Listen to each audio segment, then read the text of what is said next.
Hello everyone, welcome to our YouTube channel Educated Chair. जहाज बढ़ता गया।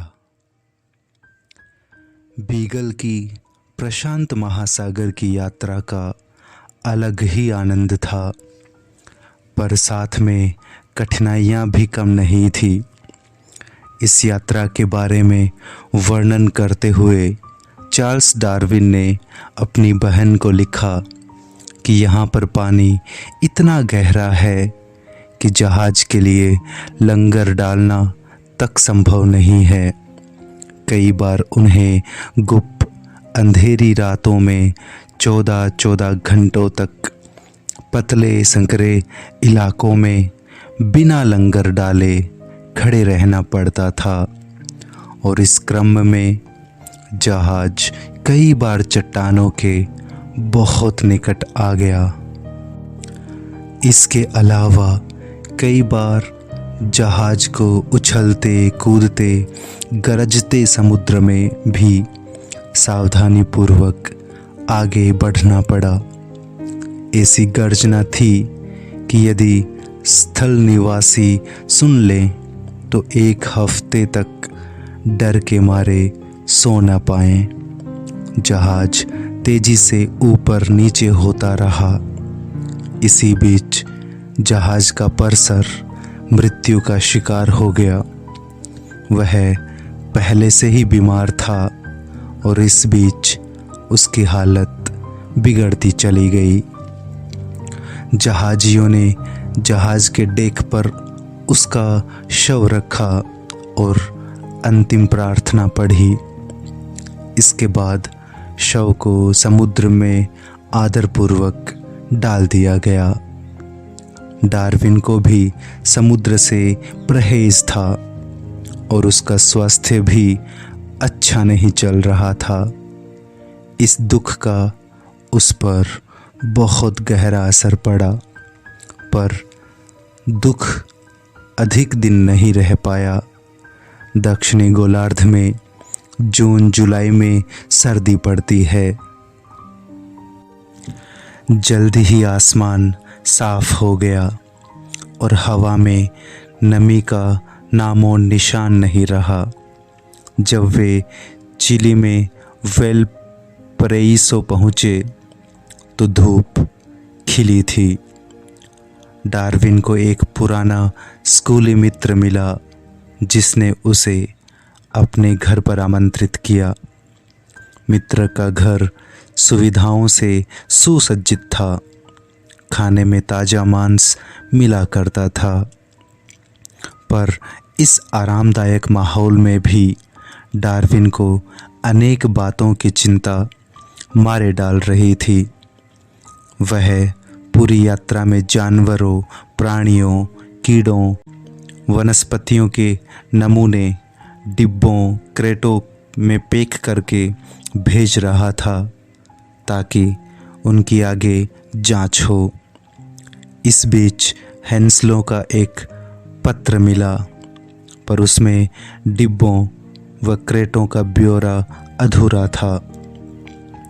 डार्विन को चिंता हो रही थी कि वे नमूने खो या नष्ट तो नहीं हो गए, पर जल्दी ही डार्विन को एक और पत्र मिला जिसे इंग्लैंड से डार्विन तक पहुंचने में 18 माह लगे थे, और उसमें न सिर्फ सारे नमूनों का ब्यौरा था वरन उनकी तारीफ भी की गई थी। और हेंसलो ने लिखा था कि इस काम से विज्ञान की प्रगति में महत्वपूर्ण योगदान होगा। उधर चार्ल्स के घर के भी समाचार सुखद थे। डॉक्टर डार्विन अपने बेटे के वैज्ञानिक कार्यों से संतुष्ट थे। जब उन्हें पता चला कि बढ़े हुए काम के कारण चार्ल्स परेशान हैं, तो उन्होंने चार्ल्स को एक सहायक रखने की अनुमति दे दी। हालांकि कप्तान फिट्जराय एक जहाजी को डार्विन की सेवा के लिए नियुक्त करते थे, पर वह पर्याप्त नहीं था। अब चार्ल्स का निजी सहायक उसके लिए तमाम निजी कामों के अलावा नमूने तैयार करना, बंदूक लेकर साथ चलने जैसे काम करता रहता था। इसी बीच अगस्त 1834 में वेलपराइसो में डार्विन ने वहाँ के बर्फीले पहाड़ों का भी मुआयना किया। उसने सूर्य डूबने, आकाश में काले बादलों के घिर आने का नज़ारा देखा। उसे लगता था कि सूर्य की अंतिम किरणें जब पहाड़ों की बर्फीली चोटियों पर पड़ती थी तो ऐसा लगता था मानो लाल रूबी, जो एक रत्न है, की तरह है चमक रहा हो। जब सूर्य बिल्कुल ढल जाता था तो वे लोग बांसों के पेड़ के बीच आग जलाते थे और मांस पकाते थे। बीच बीच में वे स्थानीय पेय का भी स्वाद लेते थे। इस बीच उसे तरह तरह की आवाज़ें सुनाई देती थी जो सन्नाटे को अचानक भंग कर देती थी। इस माहौल में रहने का अलग ही आनंद था। इस इलाके में स्थित सोने व तांबे की खदानों में अनेक बार जाने का अवसर चार्ल्स को मिला। इसका उसने भी वर्णन अपनी पत्रिका में किया। उसे इस बात पर दुख हुआ कि 19वीं सदी में भी यहाँ के लोग खानों में भर जाने वाले पानी को मशकों से भर भर कर निकालते हैं। उस समय ब्रिटेन में यह कार्य भाप के इंजन द्वारा किया जाता था। उस जमाने में चिली के खदान मजदूरों को दिन निकलने से पहले काम प्रारंभ करना पड़ता था और वे अंधेरा होने तक काम करते थे। इसके बदले उन्हें मात्र 1 पाउंड मासिक वेतन मिलता था और दिन में 3 बार मामूली भोजन, वह भी आधा पेट, मिल जाता था। शायद ही वे कभी मांस चख पाते थे और ज़्यादातर अनाज पर ही गुजारा करते थे। एक बार खान का मुआयना करते समय चार्ल्स ने वहाँ कच्ची शराब पी ली जो थोड़ी जहरीली थी। उसकी हालत बिगड़ गई। वह इस काबिल भी नहीं रहा कि खान के बाहर आ सके और कई दिन अंदर ही पड़ा रहा। इसके अलावा उसने इस इलाके में एक बार लंबी घुड़सवारी की तो उसका पेट बिगड़ गया। उन दिनों में उसे सूखी घास या पुआल पर सोना पड़ता था और उसे वह भी साफ नहीं नसीब होती थी। साफ पुआल पाकर वह ईश्वर को धन्यवाद देता था। बाद में उसे घास पर सोने और घोड़े के बदबूदार कपड़ों को बिस्तर बनाने की याद आती तो वह हंसता था। काम के दबाव और रहन सहन ने उसका शरीर तोड़ दिया और वह बुरी तरह बीमार हो गया। जहाज के डॉक्टर ने उसे दवा दी और विश्राम करने के लिए कहा। इस बीमारी का उसके शेष जीवन के स्वास्थ्य पर भी प्रभाव पड़ा और चार्ल्स इस बात के लिए भी परेशान रहा कि अगर वह बीमार न होता तो और जीव पकड़ लेता। जैसे ही डार्विन यात्रा के लिए तैयार हुआ, बीगल ने दक्षिणी चिली के सर्वेक्षण का कार्य बंद कर दिया और जहाज आगे बढ़ चला। पर बाधाएं कहाँ कम होनी थी। ब्रिटिश नौसेना का इरादा बीगल की यात्रा के बारे में बदल रहा था, पर कप्तान फिट्जरॉय अड़ा रहा। अंततः जहाज अपनी मूल योजना के अनुसार आगे बढ़ने लगा। एक दिन चार्ल्स अपनी खोज में भटक रहा था। अचानक उसे थकान महसूस हुई और वह जमीन पर लेट गया। तभी उसे लगा कि उसके नीचे से जमीन सरक गई है। यह हलचल इतनी भयानक थी मानो जहाज किसी ज्वार को पार कर रहा हो। वह दिन 20 फरवरी 1835 का था और चिली के उस भूकंप तथा उससे उत्पन्न सुनामी लहरों की भयानकतम दास्तान आज भी इतिहास में दर्ज है। उस शहर का एक भी मकान उस दिन सीधा खड़ा नहीं रह सका था। भूकंप से उत्पन्न सुनामी लहरें दूर दूर तक गई और बहुत कुछ बहा ले गई। किनारे से टकराकर उन्होंने 4 टन की तोप को इस कदर पटका मानो तिनका लहरों में डूब उतर रहा है। चार्ल्स डार्विन और उसका जहाज बीगल उस इलाके में लगभग 3 वर्षों से था और एक एक इलाके का बारीकी से सर्वेक्षण किए जा रहा था। जब यह भीषण दुर्घटना उनकी आंखों के सामने घटी तो उन्होंने फिर से नापजोख प्रारंभ की। उन्होंने देखा कि कुछ जगहों पर ज़मीन पहले की तुलना में 2-3 फीट ऊंची हो गई है। अनेक द्वीप इधर उधर सरक गए हैं। डार्विन को अपने पुराने अध्ययनों से संबंधित गुंथियों को सुलझाने में भी सहायता मिली और पता चल गया कि पहले भी ऐसा होता रहा होगा। तभी अचानक ऊंचाई पर सीपी दब गए होंगे। यात्रा लंबी थी। उस यात्रा में लाइल की लिखी भूगर्भ शास्त्र संबंधी पुस्तक के दूसरे और तीसरे खंड भी आ चुके थे। डार्विन उन्हें न सिर्फ बड़े चाव से पढ़ रहा था वरन उनके आधार पर विभिन्न घटनाओं का विश्लेषण भी कर रहा था। वह लेखक से अधिकाधिक प्रभावित होता जा रहा था। चिली में डार्विन ने लंबी यात्राएं भी की। उसने एक मार्ग निर्देशक की सहायता भी ली और खच्चर की सवारी का भी आनंद उठाया। इस क्रम में उसने उस घोड़ी का भी अध्ययन किया जिसके गले में घंटियां बंधी थी और जो यात्रा का आनंद बढ़ाती जा रही थी। साथ में और खच्चर भी थे जिन पर सामान लदा था। यात्रा में ज़्यादा सामान इसलिए ले जाया जा रहा था क्योंकि मार्च का महीना था और अगर बर्फ़ आदि पड़ने लगे, रास्ता बंद हो जाए तो परेशानी ना हो। अब तक चार्ल्स को अनेक प्रकार की यात्राओं का आनंद प्राप्त हो चुका था। इस यात्रा में रास्ते में आग जलाकर बड़े लोहे के बर्तन में खाना पकता था।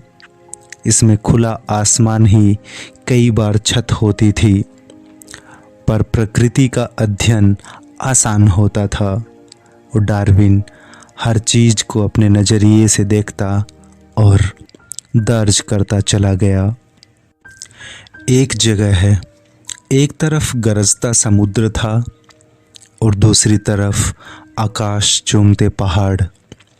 डार्विन ने स्थिति की तुलना की और तभी उसे समुद्र के किनारे के रेतों के ढेरों की याद आई कि ये रेतों के ढेर भी विशालकाय दुर्गम पहाड़ ही रहे होंगे जो नदियों के बहाव से व अन्य प्राकृतिक आपदाओं से चूर चूर हो गए।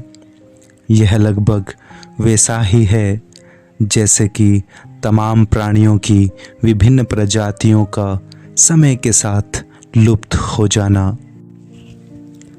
इस यात्रा में डार्विन ने अनेक ऊंचाइयां भी छुई।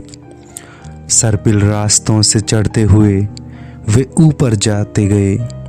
एक जगह पर समुद्री ऊंचाई तल से 12,000 फीट थी और वहाँ की हवा विरल थी। आदमी और खच्चर दोनों को सांस लेने में परेशानी हो रही थी और खच्चर 50 गज चलकर सांस लेने के लिए रुक जाते थे। धीरे धीरे ऊंचाई बढ़ती रही। 13,000 फीट की ऊंचाई पर उन्हें और परेशान होना चाहिए। अब वे परेशानी भूल गए, क्योंकि डार्विन को समुद्री सीपियों का एक ढेर पहाड़ों के बीच परतों के रूप में दिखाई दे गया। अब तक की समुद्री यात्रा में डार्विन ने अनेक प्रकार की सीपियों का अध्ययन किया था तथा वह पहचान लेता था कि कौन सा सीपी किस प्राणी की है। अब वह इन सीपियों के नमूने लेने लगा, पर स्थानीय मार्गदर्शकों ने सलाह दी कि देर नहीं करनी चाहिए, क्योंकि यहाँ की बर्फबारी जानलेवा साबित होगी। मन मारकर डार्विन थोड़े ही नमूने ले पाया, पर फिर भी डार्विन की अनेक गुत्थियाँ थोड़े ही समय में सुलझ गई। उसने पाया कि पहाड़ की ऊंचाइयों की अनेक चट्टानें वैसी ही हैं जैसी कि सागर की तलहटी में हुआ करती थी। इसका अर्थ है कि किसी समुद्र तली ऊपर आ गई होगी और उनमें सागर के जीवों के अवशेष भी दब गए। यात्रा में नए नए तथ्य इस प्रकार आ रहे थे कि स्वयं डार्विन को डर लग रहा था कि उसके विचार और खोज के परिणाम पढ़कर परंपरागत भूगर्भ शास्त्री क्या सोचेंगे। हिचकिचाते हुए उसने हेंसलों को लिखा कि मेरे पास अब जीवन की वे सच्चाइयाँ हैं जो तुम्हें बकवास और निराधार लगेंगी। वास्तव में पहाड़ की चोटियाँ और समुद्र की तलियों में बहुत कुछ एक रूपता है। यात्रा में डार्विन ने जगह जगह प्राकृतिक छटा का भी आनंद लिया। ऊपर खुला आसमान, लंबी लंबी घाटियाँ, बीच बीच में टूटे पहाड़, जगह जगह अवशेष मानो अपनी दास्तान सुनाना चाह रहे हों। कहीं कहीं पर चट्टानों के रंग चमकदार थे और जमीन हुई बर्फ का नज़ारा ही कुछ अलग था। ऐसी यात्रा शायद उस समय तक किसी ने नहीं की थी, और यदि की थी तो उसका वृतांत नहीं छोड़ा था। वहाँ पर जब हवाएं सनसनाती थी तो ऐसा लगता था मानो ईश्वर स्वयं कुछ कहना चाह रहा हो। धीरे धीरे डार्विन और उसका दल नीचे आने लगा। 11,000 फीट की ऊंचाई पर जब उन्होंने कैंप लगाया तो उन्हें आग जलाने में काफ़ी परेशानी हो रही थी। वहाँ पर सूखी लकड़ियाँ कम थी और तेज हवा थी। न उनकी ठंड मिट रही थी और न ही पतीले में रखे आलू उबल रहे थे। सारी रात निकल गई, आलू नहीं उबले। सुबह सभी ने बिना आलूओं को नाश्ता किया। साथ चल रहे सहायक आपस में बात कर रहे थे कि जिस बर्तन में आलू उबाले जा रहे थे वह नया और अभिशापित था और इसलिए आलू नहीं उबले। इस यात्रा में काफ़ी उतार चढ़ाव थे और इस कारण चार्ल्स डार्विन को विभिन्न ऊंचाइयों पर स्थित हवा व उसके गुणों का अनुभव हुआ। उसने देखा कि 14,000 फीट की ऊंचाई पर हवा बहुत साफ व सूखी थी।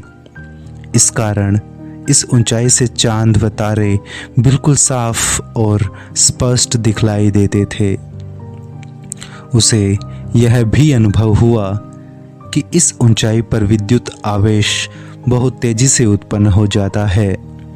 एक बार इत्तेफाक से चार्ल्स ने अपना कोट रगड़ा तो उसे लगा कि चमक उत्पन्न हो रही है। यह बिल्कुल वैसा ही था मानो कोट को फास्फोरस से धोया गया हो। यात्रा के दौरान उसने न सिर्फ नैसर्गिक सौंदर्य का नज़ारा देखा, वरन जगह जगह चट्टानों के नमूने भी लिए। इसके अलावा उसने बर्फ़ के रंग के खंभे भी देखे। नज़दीक से देखने पर मालूम हुआ कि वास्तव में वे पुराने कटे हुए पेड़ थे, जो समय के साथ सफ़ेद रंग के रवादार पदार्थों में परिवर्तित हो गए हैं। इनकी ऊंचाई 3 से 5 फीट तक की थी। अब तक चार्ल्स को काफ़ी अनुभव हो चुका था और उसके आधार पर उसने तत्काल अनुमान लगाया कि उसके अनुसार एक समय में ये पेड़ हरे भरे थे। ये पेड़ अटलांटिक महासागर के नज़दीक थे। सन 1830 के दशक में यह महासागर उन पेड़ों से 700 मील दूर था, पर हमेशा से ऐसा नहीं रहा। इस इलाके की ज़मीन का स्तर कई बार नीचे गया और कई बार ऊपर आया। इस कारण ये पेड़ कई बार पानी में डूबे भी और बाहर भी निकले, पर इनकी जड़ें मजबूत थी। इस कारण ये अपनी जगह से हिले नहीं। इनके ऊपर से कई बार पानी भी गुजरा और रेत भी। इन सब का प्रभाव इन पेड़ों के ठूंठों पर पड़ता रहा। जब समुद्र के नीचे के ज्वालामुखी फूटे तो उनका लावा और रेत भी इनसे होकर गुजरा और इन पेड़ों के ठूंठों में लिपटा। यह कहानी अनेक बार दोहराई गई और लावा के ऊपर रेत और फिर रेत के ऊपर लावा जमता रहा। एक समय ऐसा आया जब ज़मीन के नीचे की प्लेटें फिर आपस में टकराईं और इससे हजारों फीट ऊंची तथा लंबी चौड़ी पर्वतमाला उत्पन्न हो गई। इसके बाद हवा, बारिश और बर्फ़ का प्रभाव पड़ने लगा और पुराना जमा हुआ लावा और रेत उखड़ते चले गए। इस प्रकार इन पेड़ों के नए स्वरूप का जन्म हुआ। डार्विन समय के प्रभाव का खाका तैयार करता रहा। उस पूरी पर्वतमाला की यात्रा में उसने जितने नमूने एकत्रित किए थे, उनका वजन एक खच्चर पर लादे जा सकने वाले कुल वजन के आधे से कम नहीं था। साथ ही उसके आत्मविश्वास का वजन भी बढ़ता जा रहा था। उसने अपनी बहन सूजन को पत्र में लिखा था कि बिना प्रमाणों के उसकी एक भी बात नहीं मानी जानी चाहिए। वह अपने मित्र प्रोफेसर हेंसलो को भी अपनी यात्रा के बारे में विस्तार से लिखता था। उसने लिखा था कि वह जो कुछ भी लिख रहा है उसके पुख्ता प्रमाण उसके पास है। इस दौरान बीगल ने चिली और पेरू सर्वेक्षण में अधिक समय लगाया और इस कारण चार्ल्स को इन पर्वतमालाओं में घूमने व अन्वेषण करने का अतिरिक्त समय मिलता रहा। उसने यह भी देखा कि यहाँ का मैदानी इलाका बंजर व वीरान है। उस समय पेरू में भयंकर अराजकता फैली हुई थी। वहाँ के राष्ट्रपति ने आदेश दे रखा था कि जो भी उसका आदेश नहीं मानेगा उसकी हत्या कर दी जाएगी या सीधे सीधे गोली ही मार दी जाएगी। इन परिस्थितियों में पेरू की यात्रा असंभव थी, पर फिर भी डार्विन ने छोटी मोटी यात्राएं की और वहाँ के घरों में कई बार रुका, पर वह वहाँ के मक्खी मच्छरों से बहुत परेशान रहा। कई बार उसे खीज भी होती थी कि दुनिया का यह हिस्सा उसके अपने स्रूसबरी से इतना भिन्न क्यों है। वह अनेक बार खींचकर वापस अपने जहाज बीगल के डेक पर आ जाता था, पर चंद बार बढ़िया भोजन करने और भरपूर नींद लेने के बाद वह तरोताज़ा हो उठता था। तथा फिर पेरू की ओर चल देता था। उसे वहाँ की दो चीज़ें अच्छी लगने लगी थी, एक तो महिलाएं और दूसरा चिली मोया, जो एक फल था। यह फल खाने में अति स्वादिष्ट था तथा सेब जैसा था, जिसे कस्टर्ड में डाला जा सकता है। साथ ही युवा व कुंवारे चार्ल्स को पेरू की युवतियाँ अति सुंदर लगती थी। उस काल में वे युवतियाँ इलास्टिक गाउन पहना करती थी, जिससे उनके शरीर के उभार और अधिक स्पष्ट हो जाते थे और देखने वाला मोहित हुए बिना नहीं रह पाता था। यही नहीं, आकर्षक वस्त्रों के कारण वे अपने आप को बड़ा सहेज कर चलती थी। उनके सिल्क के मोजे और सुंदर पैर जब छलकते तो डार्विन का कलेजा बाहर को आ जाता था। दुर्भाग्यवश उनका चेहरा काले बुर्कानुमे रेशमी कपड़े से ढका रहता था, जिससे सिर्फ उनकी काली कजरारी आंखें ही दिखलाई दे पाती थी, पर उन आंखों में गजब की गहराई होती थी। 26 वर्षीय चार्ल्स डार्विन का अब तक का जीवन कीड़ों, पतंगों, तितलियों, पत्थरों, सीपियों के नमूने बटोरने में बीता था। जवानी का एक बड़ा हिस्सा सागर की लहरें निहारने, किताबें पढ़ने आदि में बीत गया था। पहली बार उसने जीवन का यह पहलू बड़े ध्यान से देखा था।